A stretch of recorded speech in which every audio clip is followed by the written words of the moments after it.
Quando eu comecei a assistir Bebê Rena na Netflix, eu imediatamente me lembrei de Misery, um livro de Stephen King que estava na minha fila para ler, mas cuja história eu já conhecia por causa de um filme de 1990. O próprio Stephen King escreveu sobre a semelhança das duas obras em um texto para um jornal da Inglaterra. Nessas duas narrativas, a antagonista é uma mulher bastante corpulenta, muito solitária e, principalmente, obcecada por um cara. Então, assistir a série foi a desculpa perfeita para finalmente eu ler Misery, Louca Obsessão de Stephen King, e hoje eu vim compartilhar com vocês a minha análise do livro. Oi, eu sou Bianca Campelo, professora de literatura e uma leitora apaixonada pela obra de Stephen King.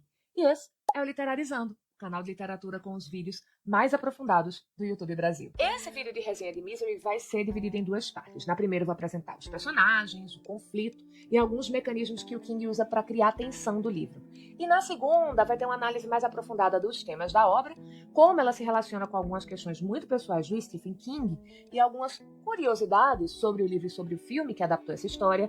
E nessa segunda parte vai aparecer alguns spoilers, mas vai ter aviso. Combinado? Então, bora começar. Misery é um thriller psicológico, então é um ótimo livro para quem gosta de suspense, mas não gosta de histórias que contenham elementos sobrenaturais. Pelo contrário, o aterrorizante aqui é que os eventos que são narrados no livro são bastante possíveis de acontecerem no mundo real. Nesse livro a gente vai acompanhar um grande infortúnio vivido por Paul Sheldon, um escritor de sucesso, campeão de vendas. E aqui já surge uma primeira coisa interessante das temáticas do livro, que é a relação do título com os temas que vão estar aqui. Em inglês, misery significa tristeza, sofrimento, infortúnio, desgraça. E como eu já disse, acontece uma desgraça com o Paul nesse livro. Um certo dia ele desperta se sentindo muito mal e descobre que sofreu um acidente de carro, ficou inconsciente por 2 semanas e está com múltiplas fraturas nas 2 pernas e na bacia. Mas o pior da situação, o maior infortúnio do Paul, nem é quase ter morrido e estar numa cama morrendo de dor. A desgraça dele é que ele não está em uma cama de hospital, e sim na casa de uma mulher que ele nunca viu na vida. E mesmo muito confuso por causa da dor, da fraqueza física, mesmo confuso porque o estado mental dele está meio nevoento por causa dos remédios para dor, ele consegue perceber que está em perigo. O jeito daquela mulher é muito esquisito. Muito esquisito. E é só você pensar um pouco. Que tipo de gente encontra um desconhecido machucado daquele jeito e não liga para um hospital, para a polícia, para ninguém? Vai lá e pega o cara, leva ele todo arrebentado para dentro de casa, fica 15 dias dando um jeito de alimentar ele pela veia e dando remédio de tarja preta. Annie Wilkes, a mulher que resgatou Paul do acidente, é uma criatura muito perturbada e o Paul percebe isso logo. E ele também saca que ele só tá vivo porque ele gosta dos livros mais famosos dele, uma série protagonizada por uma personagem chamada Misery Chastain. E aqui vem o segundo sentido do título do livro. Misery também é a personagem que deu a Paul o seu maior público, um número incontável de fãs, inclusive Annie Wilkes, a sua fã número 1. Aí você deve estar se perguntando, mas como é que essa fã maluca conseguiu cuidar sozinha de um cara que tá arrebentado desse jeito? Então, quando Paul recobra a consciência e começa a interagir com Annie, isso já nas primeiras páginas do livro, ele deduz que ela já foi enfermeira. E ele pensa isso por 3 motivos. O primeiro, mais óbvio, é que ela sabe aplicar alimentação intravenosa, que é uma coisa muito específica da área de saúde. O segundo é a quantidade de remédio controlado que essa mulher tem em casa. Que esses analgésicos que ela dá para o Paul são remédios de tarja preta, são remédios à base de morfina, eles têm venda controlada, são difíceis de conseguir, a não ser que você tenha acesso ou tenha tido acesso a uma farmácia de hospital.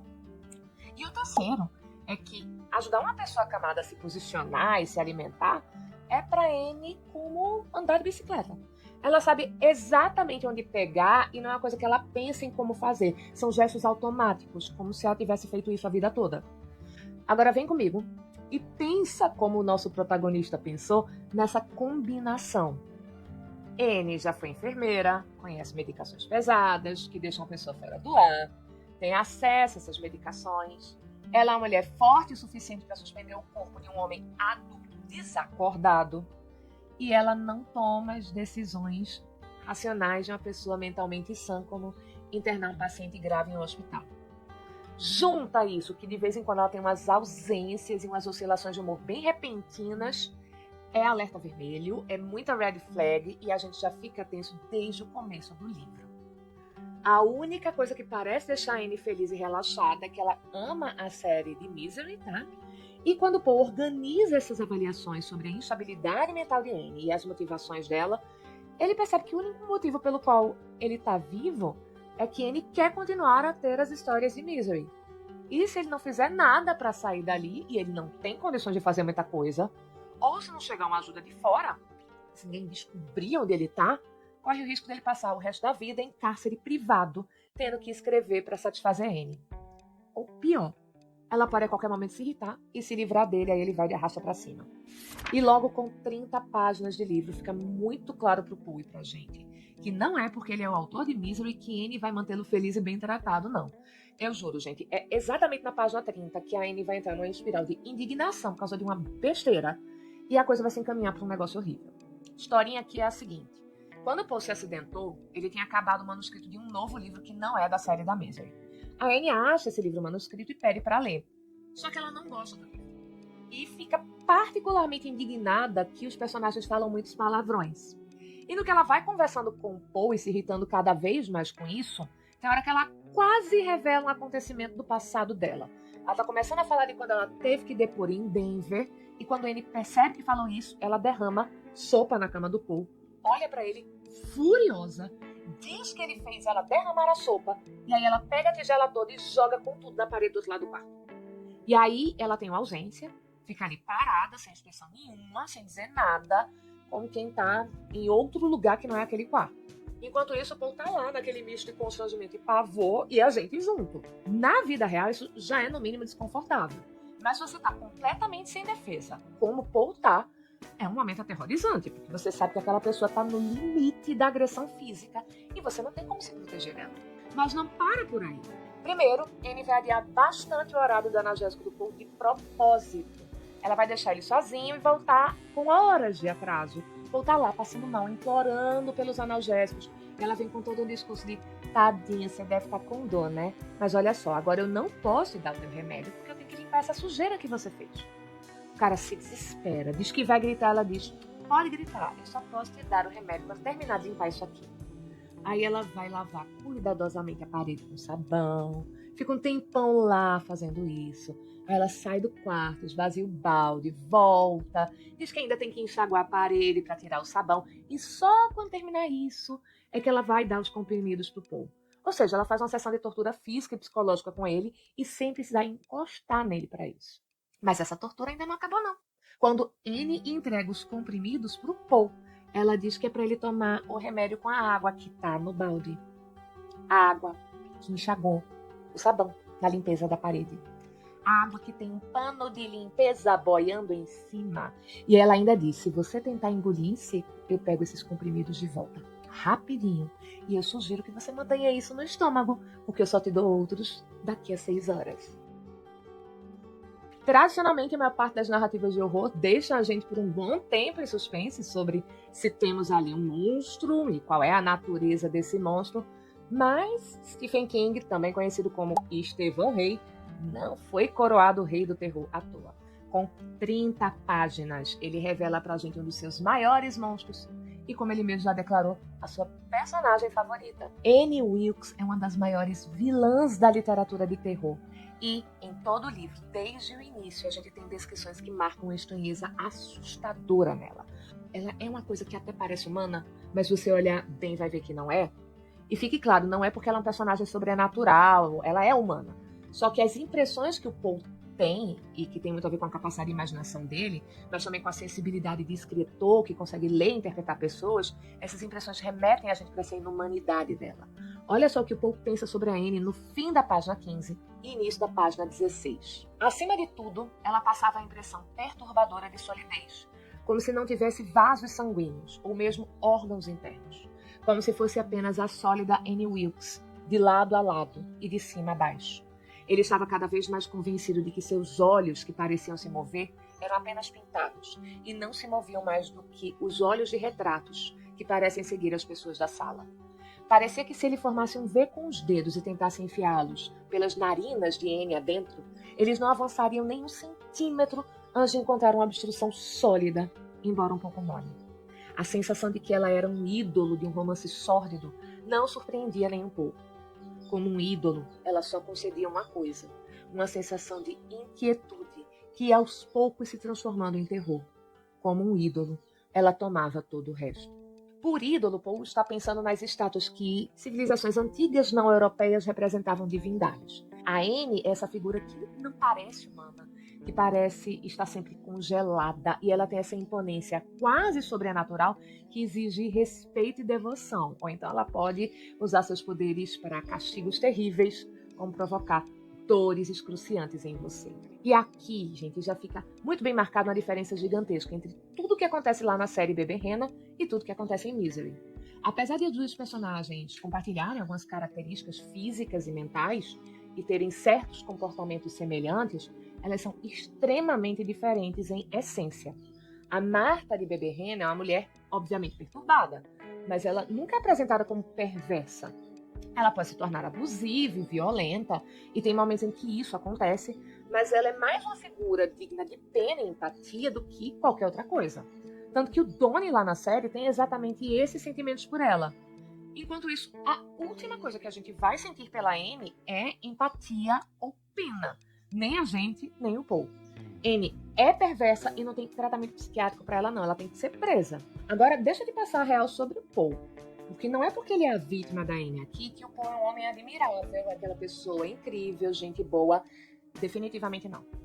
Paul é um cara egoísta, egocêntrico, e antes da Anne se revelar essa pessoa psicótica perigosa nas primeiras páginas, no momento em que ele devia estar pensando dela, poxa, ela salvou minha vida, o que ele está pensando é que ela é feia, que ele não gosta do cheiro dela, e umas ideias bem idiotinhas, principalmente para um cara que está todo quebrado em cima de uma cama, sem um banho decente há semanas, e dependendo daquela mulher para tudo.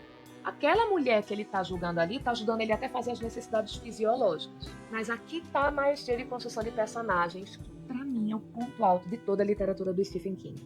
Esses personagens são tão bem construídos, são tão vívidos, tão fidedignos, que a gente se importa com eles.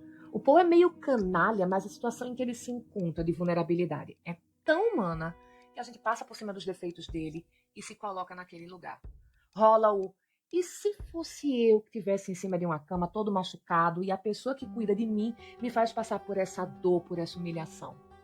Por isso, a história da sopa tem que acontecer logo no comecinho, que é para o King apresentar os personagens e posicionar a gente ali emocionalmente conectado com o Paul. Aí ele pode ancorar a dinâmica do conflito e engrenar efetivamente a história, fazer a coisa andar. E qual é a dinâmica desse conflito? Então, o que vai acontecer é o seguinte. Aqui, no início da nossa história, Anne está lendo o último livro da Misery que o Paul publicou. E ela termina de ler esse livro um pouco depois do episódio da sopa, umas 10 páginas depois. E Paul está de olho na posição do marcador de páginas da Anne, bastante apreensivo com a reação dela e quando ela terminar o livro, porque ele já não queria mais escrever essa série, ele já não aguentava mais a Misery, e para dar um ponto final ele matou a personagem no último livro. Então, o que Anne vai descobrir quando ela terminar de ler é que a personagem que ela ama, e a única coisa que parece motivar a vida dela, deixar ela feliz, essa personagem morreu. E quando a Anne descobre isso, minha gente, a reação dessa mulher tem a força do ódio de uma legião de fãs de Star Wars indignados. Pense no fandom mais tóxico que você puder. Pegue o ódio daquela multidão toda e coloque todinho na cabeça de uma só pessoa, sendo que essa pessoa é a Anne. O Paul só não vai de arrasta pra cima logo de cara, ele só não morre logo, porque a gente tá no início do livro e porque a Anne abandona o Paul, a própria sorte, por mais de 2 dias, sem comida, sem água, sem medicação, e depois dessa bela tortura, ela tem planos pro Paul. Eu não vou dizer o que a Anne faz, mas isso que ela faz deixa o Paul destroçado, e ela completa o seu momento de triunfo, esse momento de contemple o meu poder, dando a Paul 2 presentes. Uma cadeira de rodas e uma máquina de escrever. Isso porque o presente que Anne vai dar pro Paul é a oportunidade dele consertar o que ele havia feito, escrevendo um novo livro em que ele vai dar um jeito da Misery ressuscitar. E esse é o elemento central do livro todo. Paul tem que escrever, ele não tem alternativa se quiser sobreviver. E ele tem que escrever algo que deixa a Anne bastante contente. E enquanto isso, O tempo todo ele tá pisando em ovos para não cometer o erro de deixar ela furiosa por sopa derramada. Então, o que a gente tem é um cara que tá lidando com dor e vício em analgésicos, escrevendo sob uma tensão constante de ser torturado e assassinado, mas tendo que escrever muito bem e contentar sua sequestradora, enquanto ele tenta dar um jeito de se fortalecer e descobrir uma forma de sair dali. É uma história, gente, de Sherazade com upgrades. Sherazade, para quem não conhece, é a personagem principal da famosa história das Mil e Uma Noites, que vai passar por uma aprovação parecida com essa do Poe. E quem está dizendo isso não sou eu. O próprio Poe pensa nessa semelhança. Na história de Sherazade, a gente tem um sultão muito poderoso que sofre uma traição de sua primeira esposa e depois de mandar executá-la, ele decide se casar com uma nova esposa. Mas na manhã seguinte, manda executar essa segunda esposa para já vingar o futuro chifre que ele vai acabar levando. E aí esse sultão vai repetindo essa história, casa num dia, manda matar no dia seguinte, até que depois de muitas e muitas vítimas, uma moça chamada Sherazade decide acabar com isso. Ela pede pro pai ajustar o casamento dela com o sultão, eles se casam, mas quando ele a procura para eles consumarem o casamento na noite de núpcias, ela tá contando uma história para a irmã dela e pede para ele esperar, deixa eu terminar aqui a história. Aí ele fica ali ouvindo a história, mas também essa história é tão interessante, é tão cheia de reviravoltas, que aí vai passando a história, vai passando o tempo, amanhece, a história não terminou, e o sultão decide adiar a execução porque ele quer ouvir o fim da história, e porque ele não consumou o casamento. Aí de noite a Sherazade continua a história de novo, mas tem um monte de reviravoltas e acontecimentos eletrizantes, e aí amanhece e o sultão deixa a execução para depois. Isso vai se repetindo, até que se passam 1001 noites. O sultão percebe que não tem motivos para matar Sherazade e assim eles vivem casados e felizes. Não vai ter como Anne e Poe se descobrirem apaixonados e viverem felizes para sempre no final desse livro.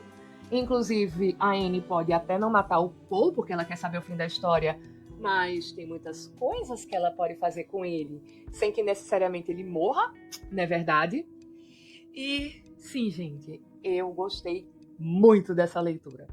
Eu gosto de emoções literárias intensas, o King nunca decepciona nesse sentido, mas esse livro aqui é acima da média, é uma das melhores coisas que ele já escreveu e uma das melhores leituras que eu fiz este ano. E agora que a gente está prestes a entrar na segunda parte da análise da resenha, aproveita para deixar o seu like e me contar nos comentários se você já leu Misery e veio conferir a resenha, ou se você veio conferir a resenha antes de ler o livro para saber se valeria a pena ou não ler. Aproveita também e se inscreve no canal se você ainda não é inscrito e considere ser um apoiador. Você pode deixar uma gorjeta usando o botão Valeu Demais, fazer um pix para o endereço que está aqui na tela e na descrição do vídeo, e ainda pode usar os links da Amazon para fazer suas compras. Nesse caso, você ajuda o canal e não gasta nada mais por isso.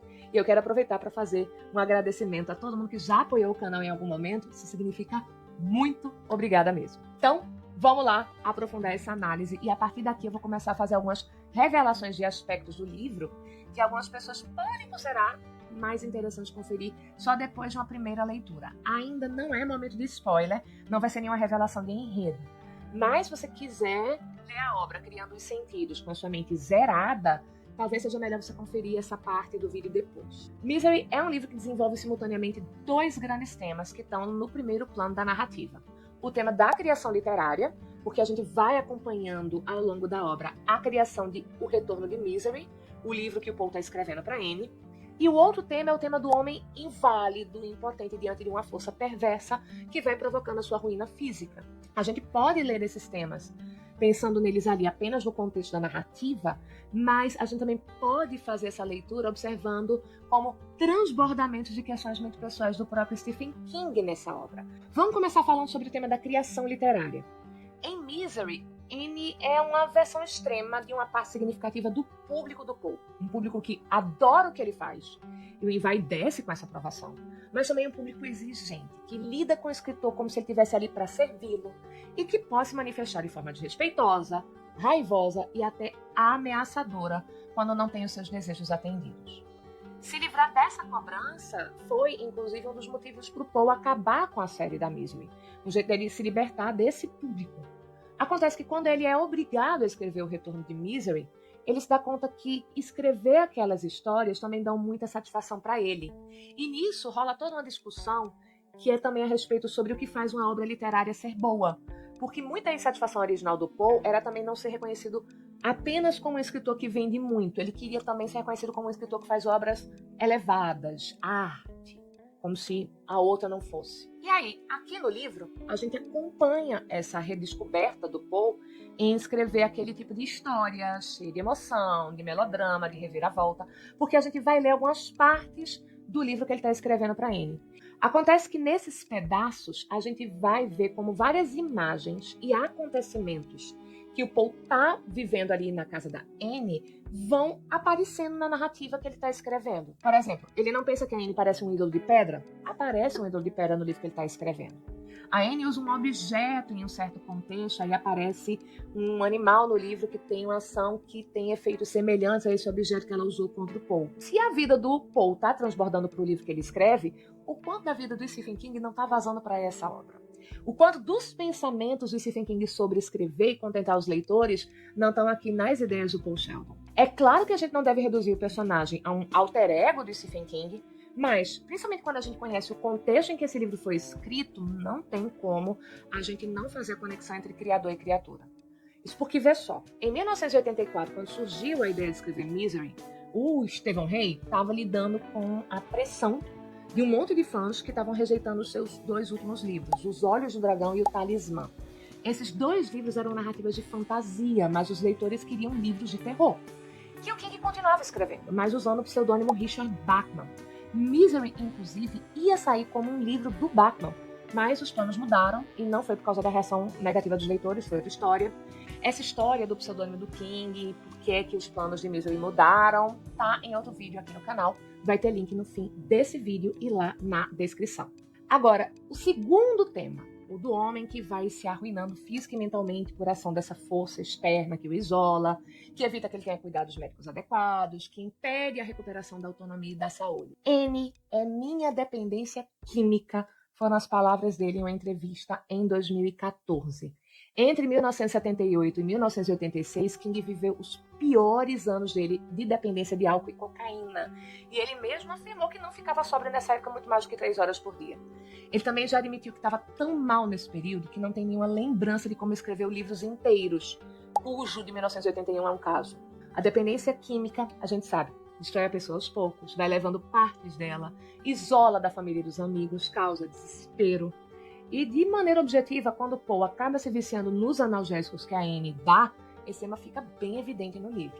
E agora, para a gente fechar essa análise mais aprofundada, tem uma listinha de informações sobre Misery que eu quero te passar.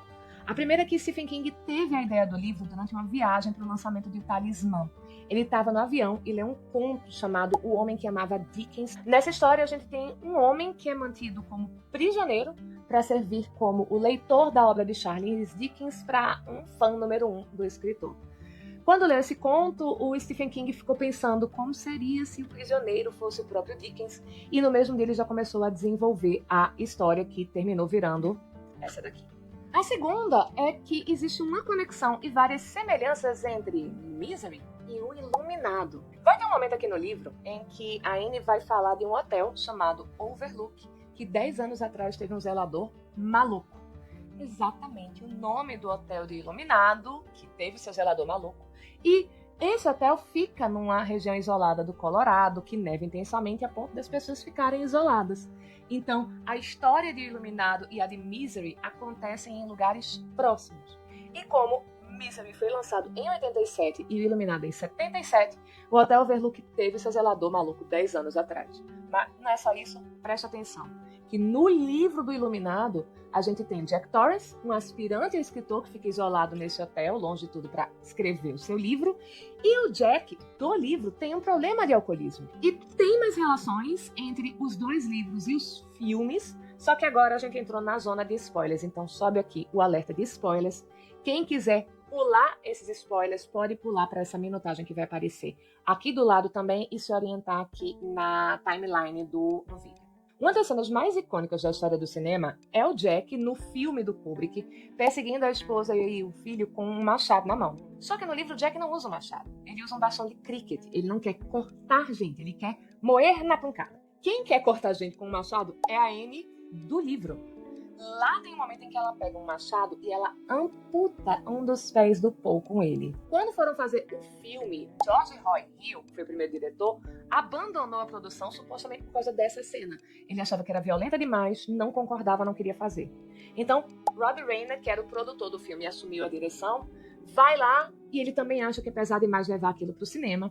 E aí eles tomaram uma decisão. Ao invés da Anne decepar o pé do Paul, ela encaixa uma máquina de escrever entre os dois tornozelos dele e dá uma macetada no Apocalipse. Ela mói os dois pés do Paul na base da marreta.